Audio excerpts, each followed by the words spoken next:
the murder of parents in front of their children and the murder of children in front of their parents, the burning of people alive. Hamas is ISIS, and just as ISIS was crushed, so too will Hamas be crushed.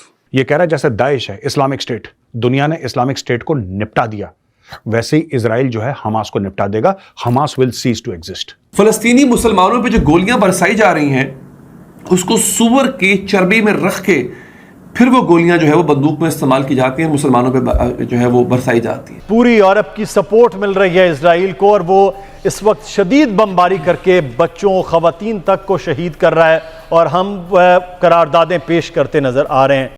और Israel की लड़ाई ना, मुझे महाभारत में जो अभिमन्यु ने लड़ाई लड़ी थी ना, मुझे उसकी याद आ गई.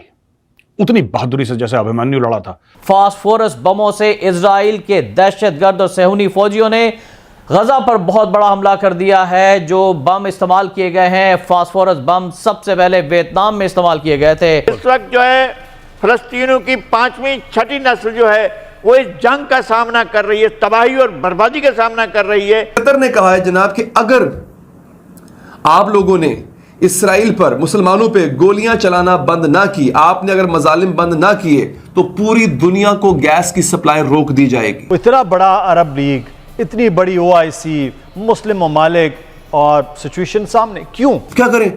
कतर ने गैस बंद कर दी, हमारी इंडस्ट्री बंद हो जाएगी, हमारी मईशत बंद हो जाएगी.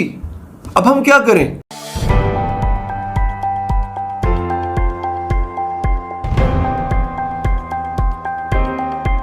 नमस्कार दोस्तों, स्वागत है आप सबका हमारे YouTube चैनल पर. दोस्तों, जब से इजराइल और हमास की लड़ाई शुरू हुई है उसके बाद से लगातार भारत और भारतीय इजराइल का सपोर्ट कर रहे हैं और इसके साथ साथ हमारे प्रधानमंत्री मोदी जी ने खुलकर इजराइल के सपोर्ट में आ चुके हैं और बेंजामिन नेतन्याहू इजराइल के प्राइम मिनिस्टर से भी बातचीत किए हैं.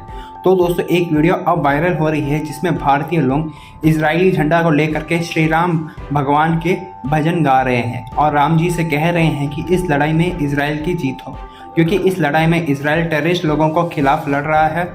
और दोस्तों, इस लड़ाई से इस्लामिक दुनिया और वेस्टर्न कंट्रीज़ और भारत अलग अलग लाइन में बढ़ गए हैं. जहां इस्लामिक दुनिया फ़लस्तीन को सपोर्ट कर रहे हैं, वहीं दूसरी तरफ भारत और वेस्टर्न कंट्रीज़ इजराइल को सपोर्ट कर रहे हैं. इसी बीच कतर ने एक स्टेटमेंट दी है, अगर इस तरह से इजराइल और फ़लस्तीन पर हमला करता रहा तो कतर गैस पाइपलाइंस को पूरी तरह से बंद कर देगा पूरी दुनिया के लिए. तो चलिए इसी पर आगे पाकिस्तानी मीडिया का रिएक्शन देखते हैं.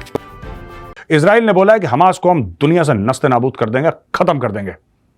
ठीक है जी. अच्छा, हमास का एक जो फाउंडिंग मेंबर था, हमास का सीनियर मेंबर, फाउंडिंग मेंबर, जिसने हमास शुरू करी थी, उन 4-5 लोगों में से अबू उसामा, उसका नाम था अब्दुल फता दुखन था इसका नाम. इसको भी दुख हो गया है दुखन को. इजरायली एयरफोर्स ने ऐसा बम मारा कि दुखन की दुकान उड़ गई. ठीक है दोस्तों, उसको अबू उसामा भी बोलते थे, अब्दुल फतेह दुखन को. तो the prominent member was taken down in Nuseirat neighbourhood in the centre of Gaza. ये नुसैरियत एक कॉलोनी है, नुसैरियत में रह रहा था और ये स्कूल का प्रिंसिपल था. ठीक है जी, ये स्कूल का प्रिंसिपल था और मुस्लिम ब्रदरहुड से ये इंस्पायर होके इसने शुरू करी हमास, शेख अहमद यासीन के साथ मिलके, जो फाउंडर था हमास का, इसके साथ. तो यानी कि ये देखो, ये स्कूल टीचर, स्कूल का प्रिंसिपल था ये.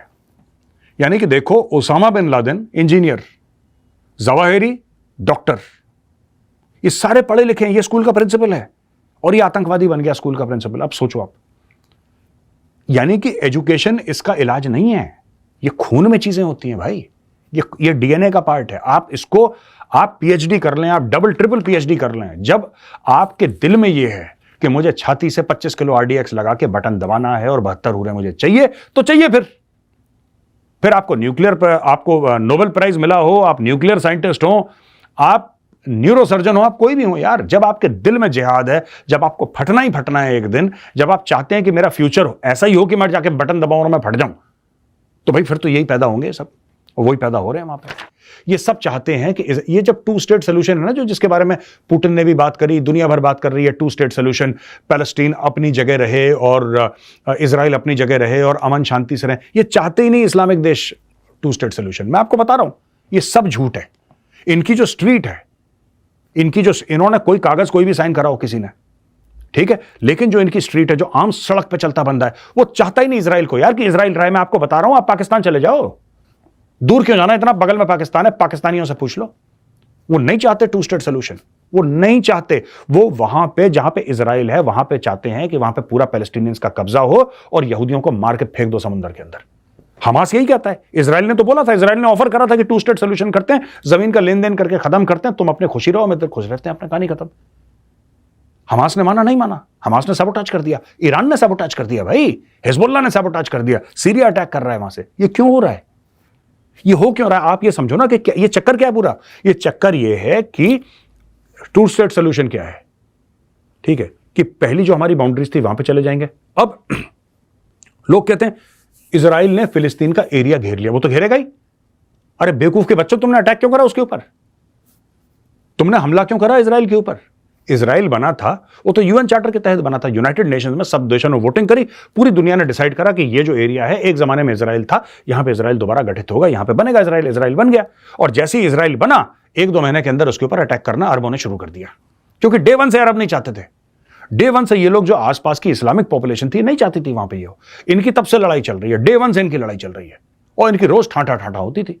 अब इजराइल किसी तरीके से बच गया, ठीक है, फिर सारे देशों ने मिलकर इजराइल के ऊपर हमला करा, इजराइल ने उनको जूते मारे।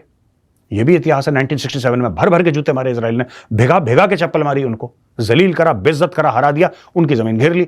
फिर इन बेवकूफ के बच्चों ने अटैक करा 1973 में, फिर इजराइल ने इनको हराया, इनकी जमीन। यार तुम अटैक करोगे वो जमीन घेरेगा तुम्हारी, जाहिर सी बात है।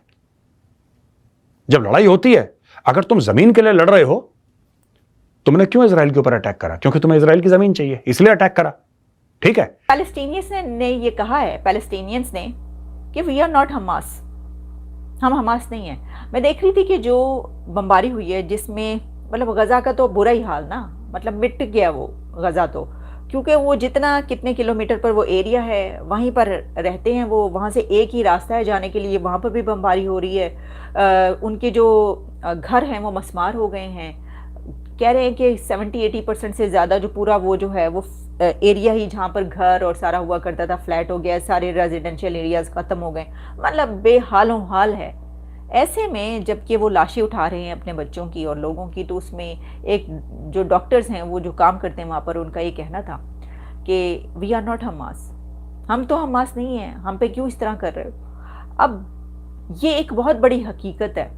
इस वक्त दुनिया जो तकसीम हुई है, जो डिवाइड हुई है, उसमें एक सबसे बड़ा जो एलिमेंट है वो ये है कि सबको ये नज़र आ रहा है कि पहले जब जंग हुआ करती थी तो पैलेस्टीन, और मैक्सिमम क्या कि पैलेस्टीन के लोग जो हैं, बच्चे जवान जो हैं, वो पत्थर लेकर जो है वो उनके टैंकों पे मार रहे हुआ करते थे।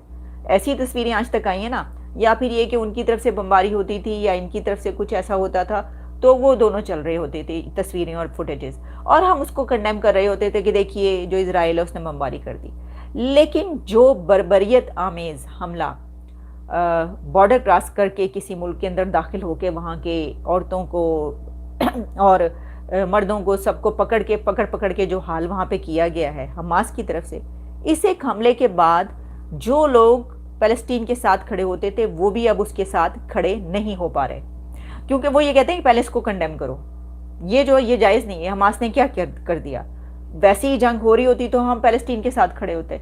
मसला ये है कि अब जो उन्होंने कर डाला है, तो उसके बाद फ़लस्तीनियन खुद ये कह रहे हैं कि हम हमास नहीं हैं, और ये हकीकत है। मैं खुद ये समझती हूँ, मैं ये बिल्कुल डंके की चोट पर कहना चाहिए कि फ़लस्तीनियंस हमास नहीं है, हमास रिप्रेजेंट नहीं कर रहा फ़लस्तीन को।